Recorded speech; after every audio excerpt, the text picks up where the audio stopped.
नमस्कार बच्चों, स्वागत है आप सभी का हिंदी की कक्षा में मेरे इस YouTube चैनल में। आज हम पाठ पढ़ने जा रहे हैं श्रम विभाजन और जाति प्रथा। इस पाठ के लेखक हैं बाबा साहेब भीमराव अंबेडकर। डॉक्टर अंबेडकर जी के बारे में आप सभी जानते हैं, उनसे परिचित हैं। एक बहुत बड़े विद्वान, बहुत बड़े व्यक्तित्व, हमारे देश के संविधान के निर्माता, स्वतंत्र भारत के प्रथम कानून मंत्री डॉक्टर अंबेडकर जी रहे हैं, जिन्होंने जीवन भर सामाजिक समरसता, सामाजिक समानता के लिए संघर्ष किए। उनका पूरा जीवन दलितों, शोषितों के मुक्ति के लिए समर्पित रहा। स्वयं एक दलित परिवार में जन्म लिए थे अंबेडकर जी। बचपन से ही बालक अंबेडकर को जाति आधारित उत्पीड़न, शोषण से गुजरना पड़ा था। उनके अध्यापक ने विद्यालयी जीवन में उनके अध्यापक ने उनसे प्रश्न पूछा कि तुम पढ़ लिख कर क्या बनोगे। तो बालक भीमराव ने उत्तर दिया था कि मैं पढ़ लिख कर वकील बनूंगा, दलितों के लिए नया कानून बनाऊंगा और छुआछूत की भावना को पूर्ण रूप से खत्म करूंगा। और इस संकल्प के पीछे उन्होंने अपने पूरे जीवन को झोंक दिए। प्यारे बच्चों, डॉक्टर अंबेडकर एक ऐसे आदर्श समाज की कल्पना करते थे जहाँ समानता हो, स्वतंत्रता हो, बंधुता हो, सभी एक दूसरे के साथ मिलजुल कर प्रेम और स्नेह से रहे, जहाँ जातिगत और छुआछूत की कोई दुर्भावना न हो।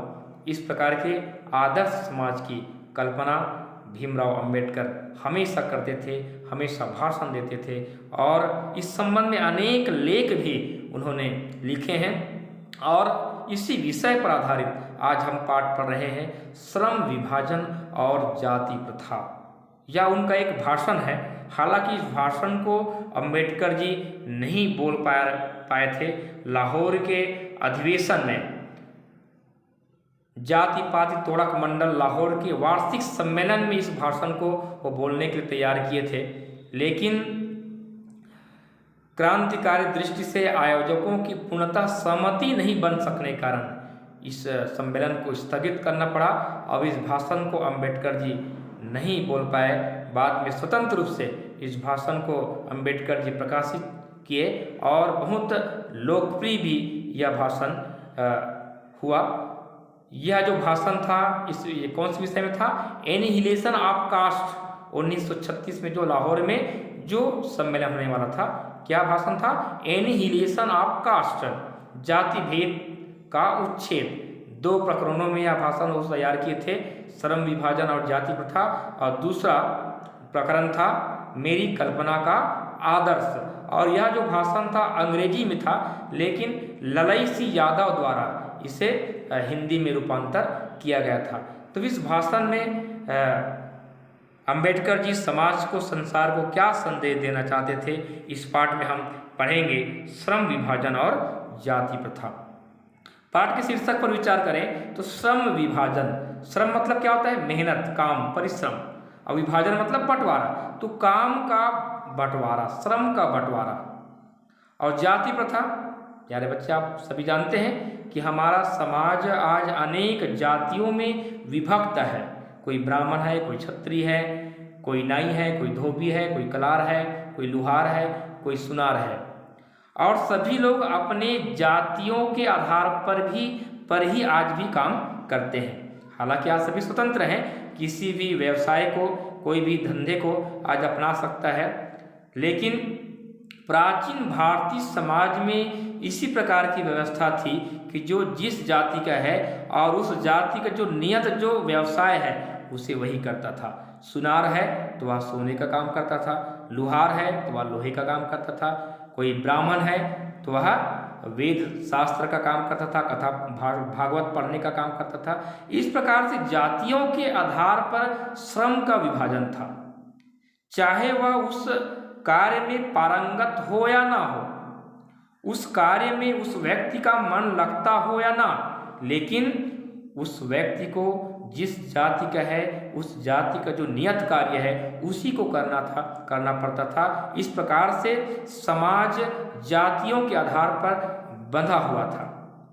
लेकिन अंबेडकर जी चाहते थे कि श्रम का विभाजन, कार्य का विभाजन जाति के आधार पर नहीं होना चाहिए, क्योंकि जाति के आधार पर श्रम का विभाजन होता है, होने के कारण व्यक्ति पूर्ण रूप से स्वतंत्र होकर कार्य नहीं कर सकता, क्योंकि उस काम में उस व्यक्ति का रुचि ही नहीं है, मन ही नहीं है, और उस कार्य में उस व्यक्ति को कोई कार्य कुशलता ही नहीं मिला है, तो उस कार्य को वह कैसे कर सकता है और अपना समुचित विकास कैसे कर सकता है, और इससे हमारे समाज का, राष्ट्र का उन्नति और विकास कैसे हो सकता है। इस प्रकार का बहुत ही सुंदर विचार डॉक्टर अंबेडकर रखते थे और समाज को ऐसा संदेश देना चाहते थे कि श्रम का विभाजन जातियों के आधार पर नहीं होना चाहिए। तो आइए इस पाठ में अंबेडकर जी क्या संदेश देना चाहते हैं समाज को, हम पंक्ति सा पढ़ते हैं ताकि इस पाठ को आप पूर्ण रूप से समझें। बच्चों, आपसे निवेदन है कि इस पाठ को पूरा समझें, आधे अधूरे ना छोड़े, है ना। आधे अधूरे अगर हम पढ़ेंगे, समझेंगे तो हम पूर्ण रूप से नहीं समझ पाएंगे और हमारा ज्ञान अधूरा रहेगा। तो श्रम विभाजन और जाति प्रथा शीर्षक आप समझ गए हैं। यह विडंबना की ही बात है कि इस युग में भी जातिवाद के पोषकों की कमी नहीं है। अंबेडकर जी कहते हैं कि यह हैरानी की बात है, विडंबना मतलब हैरानी, आश्चर्य की बात है कि इस युग में भी, मतलब आज लोग इतने पढ़ लिख लिए हैं, सभ्य हो गए हैं, उसके बाद भी जातिवाद के पोषकों की कमी नहीं है। पोषक मतलब जातिवाद को बढ़ावा देने वाले, कि आज भी लोग जातिवाद को बढ़ावा देते हैं और इस प्रकार जातिवाद को बढ़ावा देते हुए कि तुम इस जाति के हो, तुम उस जाति के हो, तुम्हारा जाति निम्न है या उच्च जाति का है, इस प्रकार की बात करते हैं और समाज को बांटने का काम करते हैं। इसके पोषक कई आधारों पर इसका समर्थन करते हैं, जैसे कि मैं भी कह रहा था कि वह व्यक्ति उच्च जाति का है, वह निम्न जाति का है, तुम इस कार्य को नहीं कर सकते, यह हमारा कार्य है। ऐसे अनेक उनका आधार होता है जो जाति के आधार पर समाज को बांटना चाहते हैं। समर्थन का एक आधार यह कहा जाता है कि आधुनिक सभ्य समाज कार्य कुशलता के लिए श्रम विभाजन को आवश्यक मानता है, और चूंकि जाति प्रथा भी श्रम विभाजन का ही दूसरा रूप है, इसलिए इसमें कोई बुराई नहीं है। अंबेडकर जी कहते हैं कि समर्थन का एक आधार यह हो सकता है कि आधुनिक सभ्य समाज कार्य कुशलता के लिए श्रम विभाजन को आवश्यक मानता है। चलिए ठीक है कि कार्य कुशलता के लिए श्रम का विभाजन तो आवश्यक है, जो जिस कार्य में कुशल है, जो जिस कार्य को करने योग्य है, उस कार्य को वह व्यक्ति करे, यह ठीक है, इसमें बुराई नहीं है। लेकिन इस तर्क के संबंध में पहली बात तो यही आपत्तिजनक है कि जाति प्रथा श्रम विभाजन के साथ साथ श्रमिक विभाजन का भी रूप लिए हुए है। ये जो जाति प्रथा है हमारे समाज में जिस प्रकार से व्यवस्था है, यह जो व्यवस्था श्रमिकों का भी विभाजन करती है और यह ठीक नहीं है, क्योंकि इसमें श्रमिक जो है बंध जाता है कि मैं इस जाति का हूँ तो इसी कार्य को मैं करूँगा, दूसरे कार्य को वह व्यक्ति नहीं कर पाता है, तो श्रमिकों का विभाजन हो जाता है और श्रमिकों में भी एक प्रकार की ऊंच नीच की भावना उत्पन्न हो जाती है, अपने आप में कमजोरी की भावना निर्मित हो जाती है। जो श्रेष्ठ कार्य करता है वह श्रेष्ठ हो जाता है और जो व्यक्ति निम्न कार्य करता है वह निम्न जाति का, निम्न श्रेणिक हो जाता है, उसके मन में प्रकार की भावना उत्पन्न हो जाती है। परंतु किसी भी सभ्य समाज में श्रम विभाजन की व्यवस्था श्रमिकों का विभिन्न वर्गों में अस्वाभाविक विभाजन नहीं करती है। किसी भी समाज में इस प्रकार की व्यवस्था नहीं है, अंबेडकर जी कहते हैं। लेकिन हमारे भारतीय समाज में ही इस प्रकार की अस्वाभाविक विभाजन की जो व्यवस्था है यह ठीक नहीं है। भारत की जाति प्रथा की एक और विशेषता यह है कि यह श्रमिकों का अस्वाभाविक विभाजन ही नहीं करती। श्रमिकों का अस्वाभाविक मतलब सहज रूप से विभाजन ही नहीं करती, बल्कि विभाजित विभिन्न वर्गों को एक दूसरे की अपेक्षा ऊंच नीच भी करार देती है। एक दूसरे की अपेक्षा क्या? ऊंच नीच की, कि यह उच्च जाति का है, यह निम्न जाति का है, यह उच्च श्रेणी का कार्य कर रहा है, यह निम्न श्रेणी का कार्य करता है। इस प्रकार की एक उपेक्षा की भावना लोगों के मन में आ जाती है और लोगों में अपने आप में एक प्रकार की नीचता की भावना भी आ जाती है। जो व्यक्ति ऊंचा काम करता है वह उच्च श्रेणी का हो जाता है और जो निम्न श्रेणी का काम करता है वह निम्न श्रेणी का काम हो जाता व्यक्ति का हो जाता है, जो कि विश्व के किसी भी समाज में नहीं पाया जाता। अंबेडकर जी कहते हैं कि भारतीय समाज में जिस प्रकार की एक विशेषता है, जातिगत भावना है, जाति के आधार पर श्रम को बांटा गया है, यह किसी भी समाज में नहीं है, क्योंकि यह जो व्यवस्था है केवल यह जो है श्रमिकों का अस्वाभाविक विभाजन नहीं है। श्रमिकों का तो विभाजन ये जो व्यवस्था करती है, बल्कि विभाजित जो श्रमिक वर्ग हैं उनमें एक दूसरे में ऊंच नीच की भावना भी उत्पन्न हो जाती है। इसलिए अंबेडकर जी ये जो व्यवस्था है उसको ठीक नहीं मानते थे। जाति प्रथा को यदि श्रम विभाजन मान लिया जाए, अंबेडकर जी कहते हैं कि जाति प्रथा को यदि श्रम विभाजन मान लिया जाए तो यह स्वाभाविक विभाजन नहीं है, क्योंकि यह मनुष्य की रुचि पर आधारित नहीं है। हमारे भारतीय समाज में जो व्यवस्था लागू है, श्रम का विभाजन है, वह जाति के आधार पर है, यह मनुष्य की रुचि के आधार पर नहीं है। इसलिए इसको हम स्वाभाविक विभाजन नहीं मान सकते।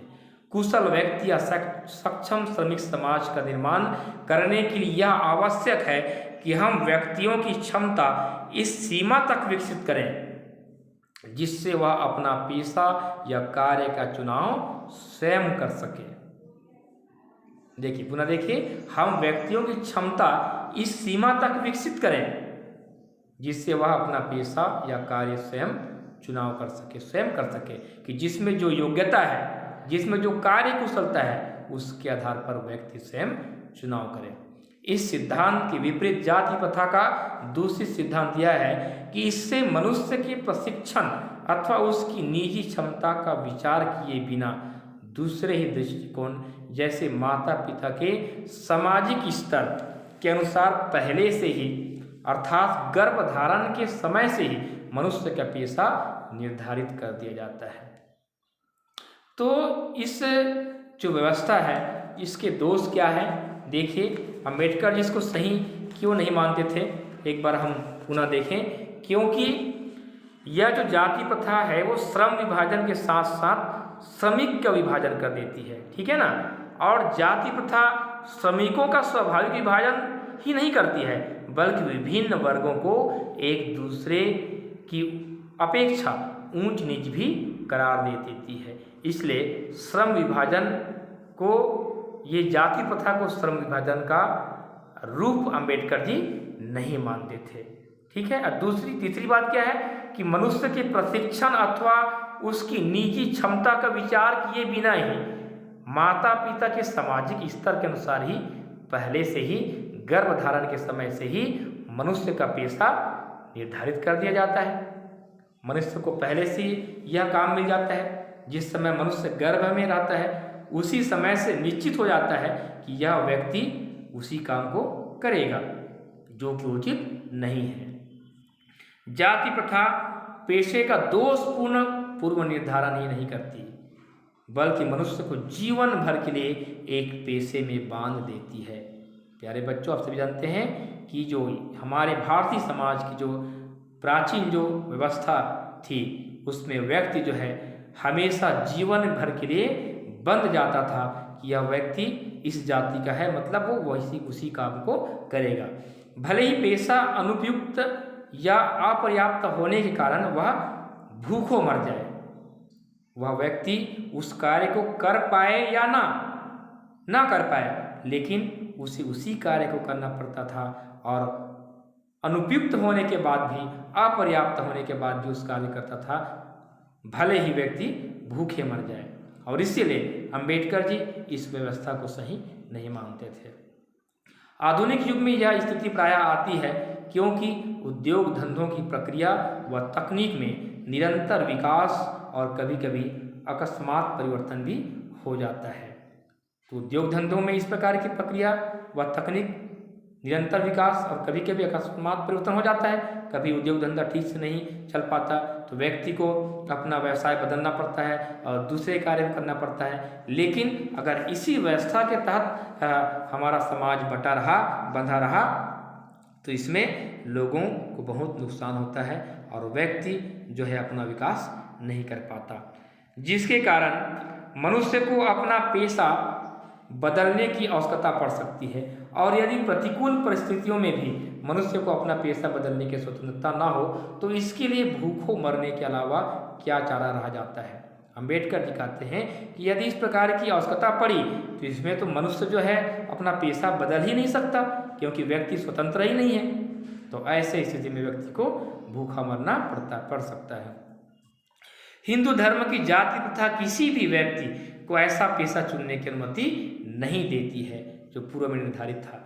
जो उसका पैतृक पेशा ना हो, भले ही वह उसमें पारंगत ना हो, इस प्रकार का पेशा परिवर्तन की अनुमति न देकर जाति प्रथा भारत में बेरोजगारी का एक प्रमुख व प्रत्यक्ष कारण बनी हुई है। आज हमारे देश में जो बेरोजगारी है उसका प्रमुख कारण क्या है? भूखमरी है। उसका प्रमुख कारण क्या है? क्योंकि हम जाति प्रथा में बंधे हुए हैं।